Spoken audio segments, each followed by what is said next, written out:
இனிய நண்பர்களே வணக்கம். இன்றைக்கு நம்முடைய காணொளியில் தென்கட்சி கோ சுவாமிநாதன் அவர்கள் வழங்கிய இன்று ஒரு தகவல் என்கிற அந்த தகவல் களஞ்சியத்தை உங்களுக்கு வழங்கலாம் என்று கருதுகிறேன். அற்புதமான ஒரு குரல் வளமும் மொழி வளமும் அதை சொல்லுகிற பாங்கிலேயே நம்மை கவர்ந்து இழுக்கக்கூடிய ஒரு அசாத்தியமான ஆற்றல் கொண்டவர்தான் மறைந்த தென்கட்சி கோ சுவாமிநாதன் அவர்கள்.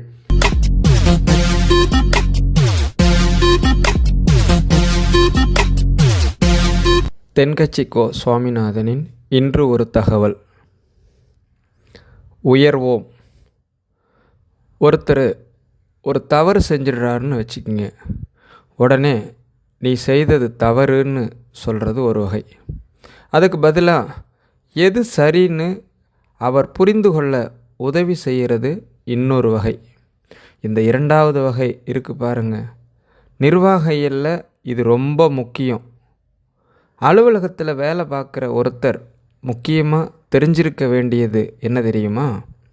சக ஊழியர்கள்ட்ட எப்படி பழகணும், மேல் அதிகாரிகள்கிட்ட எப்படி பழகணும், தனக்கு கீழே வேலை செய்கிறவங்கக்கிட்ட எப்படி பழகணும், வாடிக்கையாளர்கள்ட்ட எப்படி பழகணும், இவங்க எல்லாரிடமும் செம்மையான உறவை ஏற்படுத்திக்கிறது எப்படி, இதையெல்லாம் சொல்லி கொடுக்குற பாடம்தான் இன்டர்பர்சனல் ஸ்கில்ஸ், திறமையான உறவு என்பது.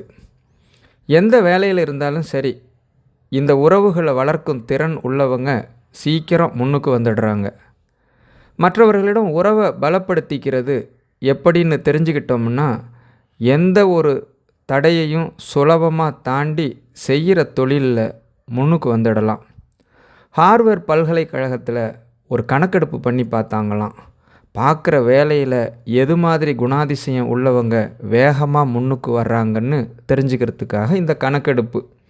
வெவ்வேறு துறையில் வேகமாக முன்னுக்கு வந்திருக்கிற பல பேரை சந்தித்து இந்த சர்வேயை நடத்தியிருக்காங்க. அவங்க கண்டுபிடிச்சி சொல்லியிருக்கிற உண்மை என்ன தெரியுமா? ஒருத்தர் ஒரு வேலையில் இருந்தால் அது சம்பந்தப்பட்ட சப்ஜெக்ட் பற்றிய அறிவு 35% இருந்தால் போதுமா. ஆனால் உறவுகளை வளர்க்கும் திறன் இன்டர்பர்சனல் ஸ்கில்ஸ் 65% வேணும். இப்படி உள்ளவங்க சீக்கிரம் முன்னுக்கு வந்துடுறாங்க. அதனால் ஒருத்தருக்கு வேலை சரியாக புரியலைன்னா கூட விவரமாக மற்றவங்கக்கிட்ட பழகிறது எப்படிங்கிறது புரிஞ்சால் போதும், அவருக்கு முன்னுக்கு வந்துடலாம். அலுவலகங்களில் மட்டும் இல்லை, எல்லா இடங்கள்லேயும் இது ரொம்ப முக்கியம். வீட்டுக்குள்ளேயும் இது முக்கியம், வீட்டுக்கு வெளியேயும் இது ரொம்ப முக்கியம். அடுத்தவங்க கிட்ட பழகிறது எப்படிங்கிறத தெரிஞ்சிக்காதவன் வாழ்க்கையில் முன்னேறவே முடியாது. இன்றைக்கு ஆயுதங்களால் காயப்படுத்தி கொள்கிறவர்களை விட வார்த்தைகளால் காயப்படுத்தி கொள்கிறவங்க தான் அதிகம். பெரியவங்க என்ன சொல்கிறாங்க தெரியுமா? அதாவது தலாய் லாமா போன்றவர்கள், நீங்கள் இந்த பூமியில் பிறந்ததன் அர்த்தம் பூர்த்தியாக வேண்டும்னா அடுத்தவங்களுக்கு உதவி செய்யுங்க. அடுத்தவங்களுக்கு உதவி செய்ய முடியாவிட்டால் கூட பரவாயில்ல, ஆனால் யாரையும் புண்படுத்தி விடாதீர்கள் அப்படின்னு சொல்கிறாங்க. எனக்கு தெரிஞ்ச ஒருத்தர் ஒரு அலுவலகத்தில் வேலை பார்க்குறார். அவர் சொல்லுவார், எனக்கு இந்த இன்டர்பர்சனல் ஸ்கில் ரொம்ப அதிகம் சார். சக ஊழியர்கள்ட்ட ரொம்ப சுமூகமாக நடந்துக்குவேன். என் கூட வேலை பார்க்குற ஒருத்தருக்கு ஏதாவது ஒரு கஷ்டம்னா அந்த சமயத்தில் அவர் செய்ய வேண்டிய வேலையை நான் செஞ்சிடுவேன் சார் அப்படிம்பார். நான் அவர்கிட்ட சமீபத்தில் அப்படி ஏதாவது செஞ்சுருக்கீங்களான்னு கேட்டேன். செஞ்சுருக்கேன் சார். போன வாரம் புதன்கிழமை ஆஃபீஸில் என் பக்கத்து சீட்டுக்காரருக்கு வயிற்று வலி. உடனே நான் மெடிக்கல் லீவு போட்டுட்டு எங்கள் வீட்டுக்கு போயிட்டேன் சார் அப்படின்னார். அறிவால் வரும் ஆபத்து என்கிற தலைப்பில் இன்று ஒரு தகவல் இருக்கின்றது. நண்பர்களே, அறிவால் எப்படி ஆபத்து வரும் என்று நமக்கு ஒரு கேள்வி வரலாம். அதாவது அரைகுறையான அறிவு எந்த மாதிரியான ஆபத்துகளை, சிக்கல்களை நமக்கு கொடுக்கும் என்பதை அவருடைய பாணியில் நகைச்சுவை ததும்ப சொல்லி சென்றிருக்கிறார்.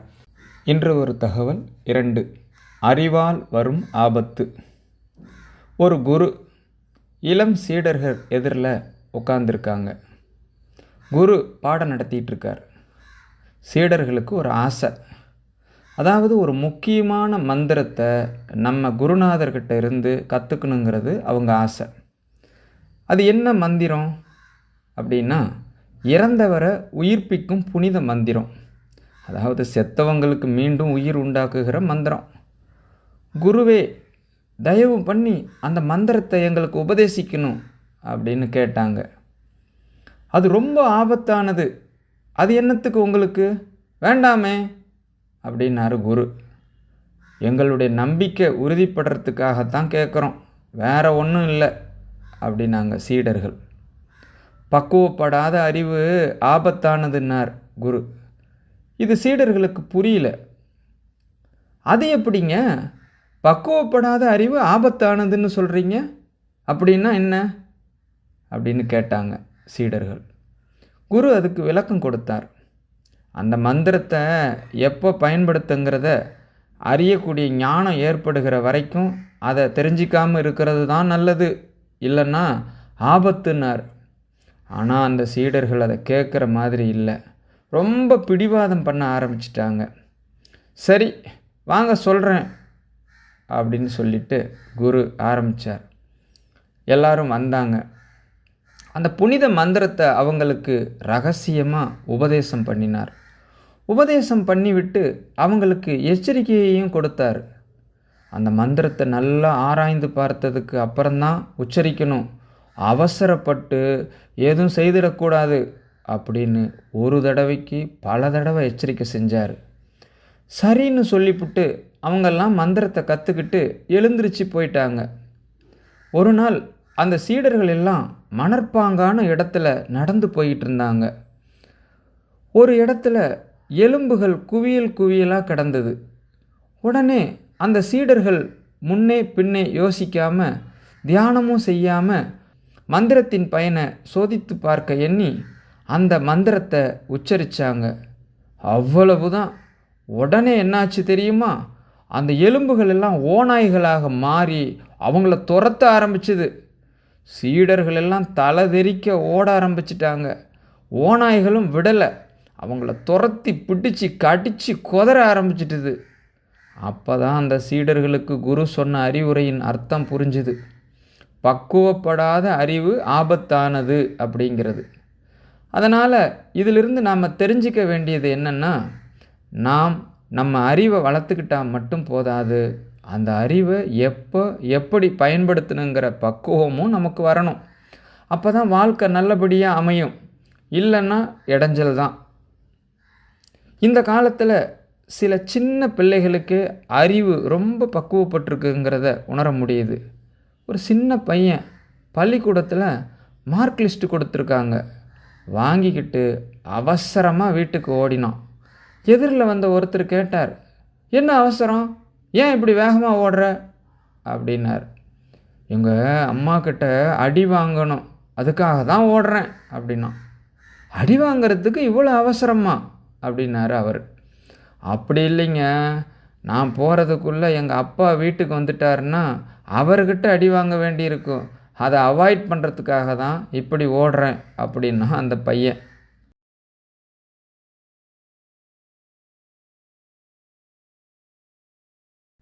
புகைப்பழக்கம் என்கிற தலைப்பிலான இன்று ஒரு தகவல். இன்றைக்கு நவீன வாழ்க்கையில் எல்லோரிடமும் கிட்டத்தட்ட பெரும்பாலான மனிதர்கள் புகைப்பிடிக்கக்கூடிய மனிதர்களாக, மது அருந்தக்கூடிய மனிதர்களாக இருக்கின்றார்கள். அதில் புகைப்பிடிக்கக்கூடிய பழக்கம் சம்பந்தப்பட்டவர்களையும் பாதித்து பக்கத்தில் இருக்கிறவங்களையும் பாதிக்கக்கூடிய ஒரு பழக்கமாக இந்த புகைப்பழக்கம் இருக்கின்றது. இந்த புகைப்பழக்கம் எப்படியோ நண்பர்கள் மூலமாகவோ ஏதோ ஒரு சூழ்நிலையில் நம்மக்கிட்ட வந்து நம்ம அறியாமலே ஒட்டிக்கும். அப்புறம் அதை விடுறதுக்கு நம்ம படாத பாடுபடும். புகைப்பிடிச்சு புகையை விடுறது எளிமையானது, ஆனால் புகைப்பிடிக்கிற பழக்கத்தையே விடுறது அப்படிங்கிறது ரொம்ப கஷ்டமான ஒரு விஷயம். அப்படி அந்த புகைப்பிடிக்கிற பழக்கத்தை கைவிட வேண்டும் என்பதற்கு என்னென்ன மாதிரியெல்லாம் முயற்சி பண்ணலாம், எப்படியெல்லாம் முயற்சி பண்ணோம்னா அந்த புகைப்பிடிக்கின்ற பழக்கத்தை விட்டு அதிலிருந்து மீண்டு வரலாம் என்பதை மிகுந்த சுவாரஸ்யங்களோடு தென்கட்சி கோ சுவாமிநாதன் அவர்கள் சொல்லியிருக்கின்றார்கள். இன்று ஒரு தகவல் 3. புகைப்பழக்கம். ஒருத்தர் சிகரெட்டும் கையுமா வந்தார். சார், இந்த புகைப்பிடிக்கிற பழக்கத்தை நிறுத்திடணும்னு தான் பார்க்குறேன், முடியலன்னார்.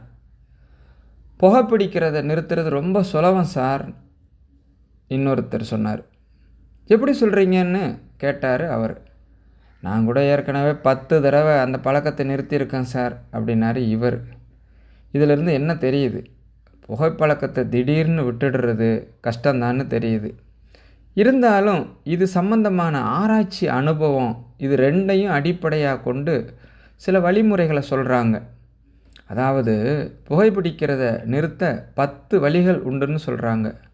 அது என்னென்னங்கிறத தெரிஞ்சுக்கிட்டா உபயோகப்படுதான்னு பார்க்கலாமே. முதல் கருத்து என்னென்னா, கொஞ்ச நாளைக்கு புகைப்பிடிக்கிற நண்பர்களை விட்டு விலகி இருக்கணும். இதனால் புகைப்பிடிக்கிற ஆசை குறையும்.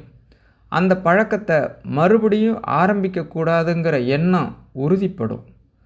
ரெண்டாவது கருத்து, புகைப்பிடிக்கிறதை எதிர்த்து தீவிரமாக பிரச்சாரம் செய்ய ஆரம்பிச்சிடணும். அது அடுத்தவங்களுக்கும் பயன்படும், உங்களுக்கும் உபயோகப்படும். உங்கள் உள்ளுணர்வை இது தூண்டும், உங்களை உறுதி கொள்ள வைக்கும். மூன்றாவது கருத்து, தினமும் 2 தடவை குளிக்கணும். எப்படி தெரியுமா? முதல்ல வெதுவெதுப்பான தண்ணீர், அப்புறம் குளிர்ந்த நீர், இப்படி மாற்றி மாற்றி குளிக்கணும். நாலாவது கருத்து, உடற்பயிற்சிகள் செய்யணும். மூச்சு வாங்குகிற மாதிரியான பயிற்சிகள் நல்லது. பிராணாயாமங்கிற மூச்சு பயிற்சி ரொம்ப ரொம்ப நல்லது. ஐந்தாவது கருத்து, சாப்பாடு மிதமாக இருக்கணும், சீராக இருக்கணும். பச்சை காய்கறிகள் பழங்கள் சாப்பாட்டில் சேர்த்துக்கலாம். அடிக்கடி கொஞ்சம் கொஞ்சமாக சாப்பிட்டு இரத்தத்தில் சர்க்கரையின் அளவை பராமரிக்கணும். இது நரம்புகளை அமைதிப்படுத்தும். ஆறாவது கருத்து, ரொம்ப நேரம் பசியோடு இருக்கக்கூடாது. புகைப்பிடிக்கிறத நிறுத்த முயற்சி செய்யும்போது எடை குறைப்பு நடவடிக்கைகளை மேற்கொள்ளவே கூடாது. ஏழாவது கருத்து, காஃபி, தேநீர், மதுபானம், அப்புறம் போதைப் பொருள்கள் கலந்த உணவுகள் இதெல்லாம் வேணவே வேணாம். புகைப்பிடிக்கிறத அதெல்லாம் ஊக்கப்படுத்தும். கடுகு, மிளகு, அப்புறம் காரமான பொருள்களை தவிர்க்கணும். உப்பு அளவை குறைச்சிக்கணும். தினமும் 10 குவளை தண்ணீராவது குடிக்கணும். வெறும் நீர் புகைப்பிடிக்கிற ஆவலை தணிக்கும். எட்டாவது கருத்து, கையில் சிகரெட்டு புகையில ஏதாவது இருந்தால் உடனே தூக்கி எறிஞ்சிடுங்க. அது கையில் இருக்கிற வரைக்கும் புகைப்பிடிக்கிற ஆசை வந்துக்கிட்டே இருக்கும். ஒன்பதாவது கருத்து, இறை நம்பிக்கை உள்ளவங்க புகைப்பிடிக்கிற எண்ணம் வர்றப்ப அந்த நேரத்திலெல்லாம் பிரார்த்தனை செய்ய ஆரம்பிச்சிடலாம். 10வது கருத்து, உங்களுக்கு ரொம்பவும் வேண்டியவங்க யாரோ அவங்கக்கிட்ட எல்லாம் நீங்கள் புகைப்பிடிக்கிறத நிறுத்திட்டு தான் சொல்லி வச்சுருங்க. இந்த 10 வழிகளையும் கடைபிடிக்க ஆரம்பிச்சிட்டா புகைப்பிடிக்கும் பழக்கத்தை நிறுத்திவிடலாம்னு சொல்கிறாங்க அனுபவப்பட்டவங்களும் ஆராய்ச்சியாளர்களும். முயற்சி பண்ணி பார்க்கலாம். ஒரு முக்கியமான இடத்துல நின்றுக்கிட்டு இருந்தார் ஒருத்தர்.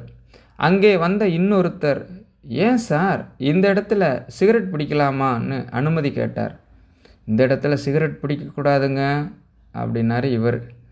நீங்கள் இப்படி சொல்கிறீங்க, ஆனால் இந்த இடத்துல கீழே நிறைய சிகரெட் துண்டுகள் கிடக்கு, அவங்கெல்லாம் யாருன்னாரு அவர். அவங்கெல்லாம் உங்கள் மாதிரி என்கிட்ட அனுமதி கேட்காதவங்க அப்படின்னார் இவர். பேராசை என்கிற தலைப்பில் இன்று ஒரு தகவல். நம்முடைய முன்னோர்கள் ஏற்கனவே சொல்லியிருக்காங்க, பேராசை பெருநஷ்டம், அளவான ஆசையோடு இருக்க வேண்டும் என்றெல்லாம் சொல்லியிருக்கிறாங்க. புத்தன் சொல்லியிருக்கிறாரு, ஆசையே துன்பத்திற்கு காரணம் அப்படின்னு சொல்லிட்டு. அதான் புத்தருடைய மிகப்பெரிய பெரிய கண்டுபிடிப்பு, ஞானம் என்று சொல்லலாம். அப்படி அளவான ஆசை பரவாயில்லை. ஏன்னா சாமானியர்களுக்கு ஆசை இல்லை என்றால் அவர்களுடைய வாழ்க்கையில் எந்த விதமான பிடிப்பும் இல்லாமல் மனம் போன போக்கில் கால் போன போக்கில் வாழக்கூடிய ஒரு வாழ்க்கையை அவங்க வாழ்கிற மாதிரி ஆகி போயிடும். அதனால் ஆசையே இல்லாமல் இருக்க முடியாது. அது துறவிகளுக்கு வேணும்னா ஆசை இல்லாமல் ஆசையை துறந்து விட்டு இருக்கலாம் என்கிற அந்த கருத்து சரியாக இருக்கும். சாதாரண மனிதர்களுக்கு, லௌகீக வாழ்க்கையில் இருக்கக்கூடிய மனிதர்களுக்கு பார்த்திங்கன்னா ஆசை இல்லாமல் அவங்களால இருக்க முடியாது. ஆனால் அளவான ஆசையோடு இருந்தால் அது வளமான ஒரு வாழ்க்கையை நோக்கி அழைத்து செல்லும். பேராசை என்பது பல பிரச்சனைகளை நமக்கு கொண்டு வந்து தரும். அதனால் பேராசை என்பது கூடாது என்பதை தென்கட்சி கோ சுவாமிநாதன் அவர்கள் அவருடைய பாணியில் நகைச்சுவை குலுங்க குலுங்க நகைச்சுவை வழிய வழிய சொல்லியிருக்கின்றார். அதே மாதிரி கடைசியில் சொல்லக்கூடிய அந்த கருத்தும் பொட்டில் அடித்தார் போல் சுவாரஸ்யமாக இருக்கும், உங்களுக்கு பிடிக்கும். இன்று ஒரு தகவல் 4. பேராசை. அல்ல அல்ல குறையாதது அச்சய பாத்திரம். அது நமக்கே தெரியும், கேள்விப்பட்டிருப்போம். ஆனால் போட போட நிரம்பாத ஒரு பாத்திரம் உண்டு. அது என்ன தெரியுமா? நம்மள பல பேர்கிட்ட அந்த பாத்திரம் உண்டு. அதுதான் பேராசை என்கிற பாத்திரம். அது நிறையாது, நிறையவும் செய்யவே முடியாது. பேராசையை பற்றி சூஃபி இலக்கியத்தில் ஒரு பிரபலமான கதை உண்டாம். அதை ஒரு பெரியவர் எடுத்து சொல்லியிருக்கார்.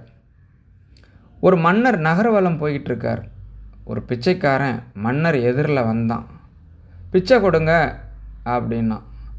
என்னுடைய அமைதியை கெடுக்காதே போ அப்படின்னு மன்னர் சொன்னார். அவன் சிரித்தான். அரசே, உங்கள் அமைதி கெடக்கூடிய நிலையில் இருந்தால் அதுக்கு பேர் அமைதியே கிடையாது அப்படின்னா.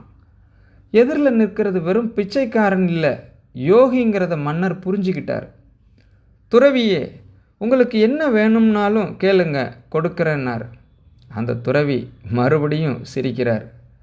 அரசே, உங்களால் முடியாததையெல்லாம் கொடுக்க முடியும்னு சத்தியம் செய்யாதீங்க அப்படின்னார். மன்னருக்கு கோபம் வந்துட்டுது. என்ன இவர் இப்படி சொல்கிறாருன்னு நினச்சார். நகர்வலத்தை பாதியிலே நிறுத்தினார். வாங்க அரண்மனைக்குன்னார். துறவியை அழைச்சிக்கிட்டு அரண்மனைக்கு வந்தார். துறவி தாங்கிட்ட இருந்த பிச்சை பாத்திரத்தை நீட்டினார். இது நிறைய எனக்கு பொற்காசுகள் வேணும்னார். இவ்வளவுதானான்னு சொல்லிக்கிட்டு கையை தட்டினார் மன்னர். ஒரு பெரிய தாம்பாலம் நிறைய பொற்காசுகள் வந்து சேர்ந்தது. அதை அள்ளி போட்டார்.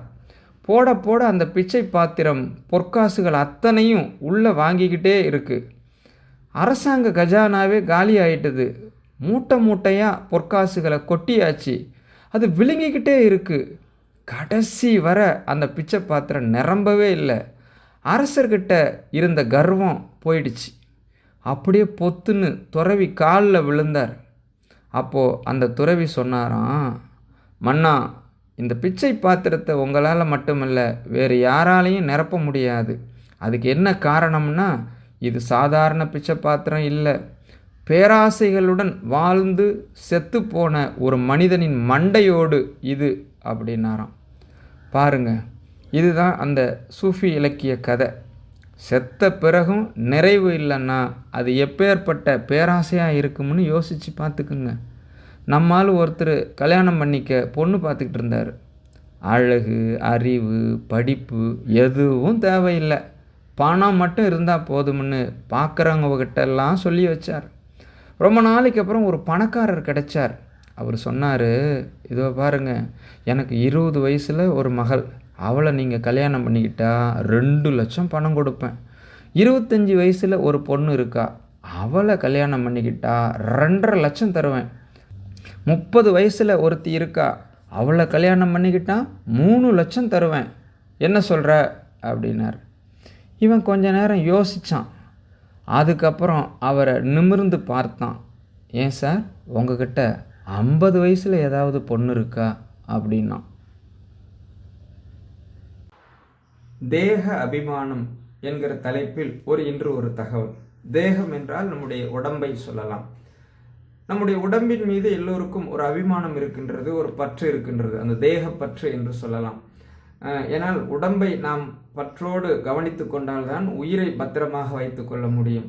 அதனால தான் உடம்பை வளர்த்தேன் உயிர் வளர்த்தேனே என்று சொல்வார்கள். உடம்பை எவ்வளோ தூரம் எவ்வளோ நாள் பாதுகாக்கிறோமோ அவ்வளோ நாள் தான் உயிரை பாதுகாக்க முடியும் அப்படின்னு சொல்லிட்டு. ஆனால் நம்ம ஒரு ஞான நிலையிலிருந்து பார்க்கும்போது, ஒரு துறவு நிலையிலிருந்து பார்க்கும்போது, இந்த தேகத்தின் மீது நாம் வைக்கக்கூடிய பற்று எப்படியெல்லாம் அது அர்த்தம் இல்லாதது என்பதை இன்று ஒரு தகவலில் தென்கட்சி கோ சுவாமிநாதன் அவர்கள் அழகாக சொல்லியிருக்காரு. பார்த்திங்கன்னா, இந்த தேக அபிமானம் என்பது, அந்த பற்று நம்மை எப்படியெல்லாம் அலைக்கழிக்கும் என்பதை ஒரு சுவாரஸ்யமான கதையின் மூலமாக எடுத்து கூறியுள்ளார். ஆக தேகத்தின் மீது நாம் பற்றில்லாமலும் இருக்க முடியாது, அதே நேரத்தில் தேக சுகமே பெரிது என்று தேகப்பற்றோடவே நாம் வாழ்ந்துவிடவும் முடியாது என்பதை இந்த அற்புதமான இன்று ஒரு தகவலில் தென்கட்சி கோ சுவாமிநாதன் அவர்கள் சொல்லியிருக்கின்றார். இன்று ஒரு தகவல் 5. தேக அபிமானம். அந்த ஆள் என்னை கண்ணா பின்னான்னு திட்டி விட்டான் சார், அதை நினச்சா ரொம்ப வருத்தமாக இருக்குது சார் அப்படின்னு சொல்லி கவலைப்பட்டார் ஒருத்தர். இதில் கவலைப்படுறதுக்கு என்ன இருக்குது அப்படின்னாரு ஒரு பெரியவர். அவர் ஒரு மகான். என்ன சார் இப்படி சொல்கிறீங்க, ஒருத்தர் நம்ம பார்த்து திட்டுனா வருத்தமாக இருக்காதா அப்படின்னாரு இவர். அது எப்படி வருத்தமாக இருக்கும், திட்டுறதுங்கிறது என்ன அது வெறும் சப்தம் தானே. அந்த பெரியவர் சொன்னார். நம்ம ஆளுக்கு தலையை பிச்சுக்கணும் போல இருந்தது. இருக்காத பண்ண நமக்கே அப்படித்தானே தோணுது. அந்த பெரியவர் சொல்கிறது ரொம்ப பெரிய விஷயம். அதை நாம் புரிந்து கொள்ள முயற்சி பண்ணலாம்னா நடைமுறை வாழ்க்கைக்கு அது ஒத்து வர்ற மாதிரியே தெரிய மாட்டேங்குது. இருந்தாலும் அந்த பெரியவர் அதுக்கு என்ன தான் விளக்கம் கொடுக்குறாருன்னு பார்ப்போமே. ஒரு ரயில் போயிட்டுருக்கு. அதில் ஒரு சாது போயிட்டுருக்கார். அந்த ரயிலில் ஹரித்துவார் போயிட்டுருக்கார். அவர் ரயிலில் ஏகப்பட்ட கூட்டம். நம்ம ஊர் ரயில் கேட்கவா வேணும், டிக்கெட்டு வாங்கிக்கிட்டு பாதி பேர், அது என்னத்துக்கு அனாவசியமாக டிக்கெட்டுங்கிற நினப்பில் பாதி பேர். இந்த கூட்டத்துக்கு மத்தியில் அந்த சாதுவும் போயிட்டுருக்கார். உட்கார்றதுக்காக இருந்த இடத்துல ஒரு ஆள் படுத்திருந்தான். கொஞ்சம் முரட்டு ஆசாமி. அவன் கால் பக்கத்தில் கொஞ்சம் இடம் பாக்கி இருந்தது. அந்த இடத்துல இந்த சாது உட்கார்ந்தார். ஆனால் அந்த ஆள் ராத்திரி முழுவதும் இவரை காலால் உதச்சிக்கிட்டே இருந்தான். அது இவருக்கு ரொம்ப அவமானமாக பட்டது. அதனால் துக்கம் ஏற்பட்டது. இருந்தாலும் அதை ஒரு மாதிரியாக சகிச்சுக்கிட்டே இவர் வந்து சேர்ந்தார். பொழுது விடிஞ்சுது. அந்த சாது ஹரித்துவார் வந்து சேர்ந்தார். அங்கே ஒரு பெரிய ஞானியை அவர் சந்தித்தார்.